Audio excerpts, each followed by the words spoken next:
রাজ্যসভার সাংসদ পদে ইস্তফা কোয়েলের ধন্যবাদ জানালেন মমতা। যা করেছেন ভালো করেছেন, ভালো থাকুন, যারা আছেন তারাই আমার স্বর্ণখনি, ফের বললেন মমতা বন্দ্যোপাধ্যায়। দেখলাম আর একজন এমপি চলচ্চিত্র শিল্পী তিনি গেছেন বিজেপির কোনো একটা নেতার সাথে মিটিং করে রিজাইন করতে।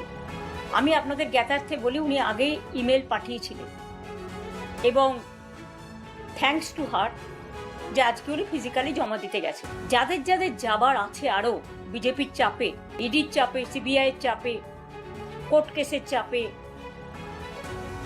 তারপরে হচ্ছে ভয়ঙ্কর ভয়ঙ্কর সিআইডি কেসের চাপে, তাদের অনুরোধ করে বলবো প্লিজ 21শে জুলাইয়ের আগে যার যা সিদ্ধান্ত নেয়া, যারা যারা বাঁচতে চান জীবনে লোটা কম্বল নিয়ে, তারা দয়া করে যেখানে ইচ্ছে যান বিজেপির কথা শুনে।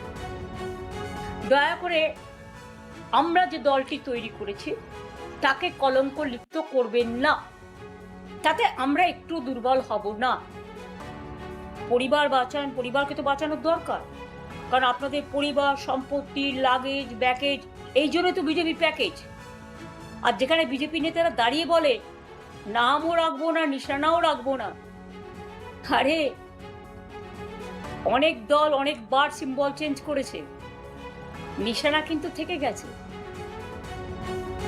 তিনি হঠাৎ রাজ্যসভার সাংসদ হয়েছে, তারপর অনেকদিন নিরুদ্দেশ ছিলেন, এখন খোঁজ পেয়ে ভালো লাগলো উনিও তৃণমূল ছাড়ছেন। অর্থাৎ তৃণমূলের ছত্রছায়ায় কেউ থাকতে চাইছেন। তৃণমূল নির্মূল, যেটা নির্মূল, যা নিয়ে পশ্চিমবঙ্গের কোনো মানুষের কোনো আগ্রহ নেই, তা নিয়ে আলোচনা করে সময় নষ্ট করা, তৃণমূল শেষ। আর যারা মানে তৃণমূলের জামার বদলে অন্যরকম জামা পরছেন, তাদেরও মানুষ আবার অন্যভাবে দেখছে, কেউই খুব একটা ভালোভাবে নিচ্ছে না। প্রত্যেকেরই তো অতীত জানা।